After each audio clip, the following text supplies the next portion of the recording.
Adventurous kids explore with education and learning what a wildlife is in the Everglades. I want to explore the Museum of Discovering Science. What plants do butterflies like? I want to know about Key West. Adventurous kids, learning and fun. Adventurous kids!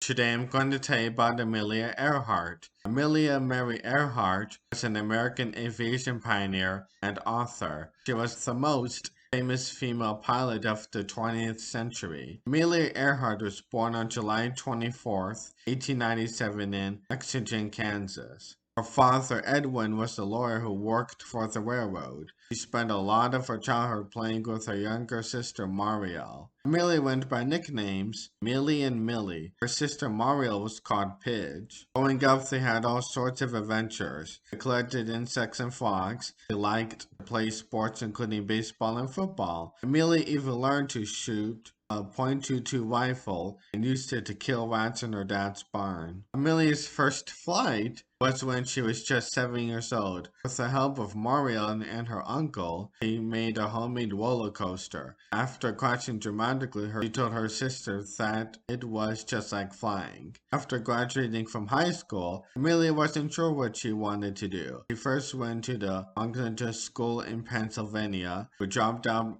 to become a nurse's aide tending wounded soldiers in World War I. Then she studied to become a mechanic, but soon was back in school, studying for a career in medicine. Eventually, she decided to go back into medical research. That is until she took her first plane flight. On December 28, 1920, Amelia and her father visited an air show in California. Amelia went on her first plane flight that day with pilot Frank Cox. She later said that, "I knew I had to fly as soon as the plane was just a few hundred feet off the ground." Amelia worked hard, and together with some money from her mother, she was able to pay for flying lessons. Eventually, she purchased her own plane, a bright yellow plane she nicknamed the Canary. She also got her pilot's license and set a new altitude record for female pilots of 14,000 feet. She was the 16th woman in the world to get a pilot's license. In 1928, Amelia was invited to take part in a historic flight across the Atlantic. Together with pilot Bill Schultz and co-pilot Slim Gordon, Amelia flew across the Atlantic Ocean in the airplane Friendship. Amelia was the navigator on the flight. June 18, 1928, after 21 hours of flying, the plane landed in Wales. She was the first woman to make the flight across the Atlantic. Earhart was received back in the United States as a hero. They had a ticker-tape parade for her in New York City, and she even got to meet the president, Calvin Coolidge, at the White House. Amelia was not satisfied, however. She wanted to make the same trip across the Atlantic, but this time she wanted to pilot the plane and make the flight by herself. On May 20th, 1932, she took off from Harbor Grace, Newfoundland, aboard a bright red single-engine Lockheed Vega airplane. She intended to make the same flight that Charles Lindbergh had made 5 years before and fly to Paris, France. But because of bad weather, she had to cut the flight short, landing in a cow pasture in Londonderry, Northern Ireland. Amelia became only the second person after Charles Lindbergh to successfully fly across the Atlantic Ocean solo. She received many awards, including becoming the first woman to receive the Distinguished Flying Cross from Congress. Amelia continued to fly over the next several years. She broke many records, including being the first person to fly solo from Hawaii to California. Amelia wrote and gave speeches about flying and women's rights. On June 1st, 1937, she and navigator Fred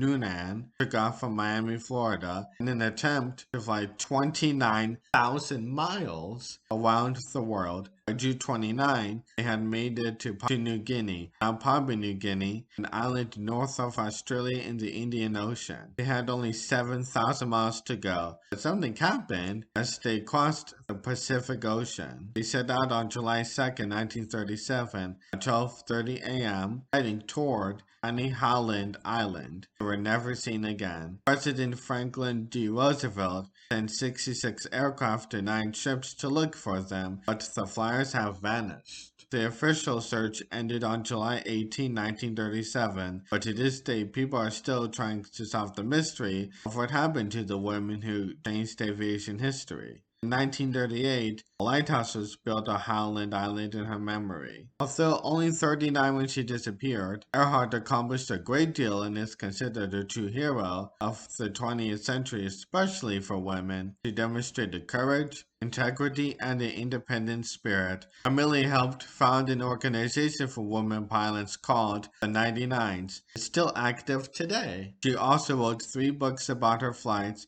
numerous articles for magazines and newspapers. Amelia Earhart once said, "Never interrupt someone doing what you said couldn't be done." Thanks for watching this episode of Adventurous Kids. What did you learn today? Adventurous Kids! Adventurous Kids! What was the most interesting fact? Adventurous Kids! Adventurous Kids! Adventurous Kids!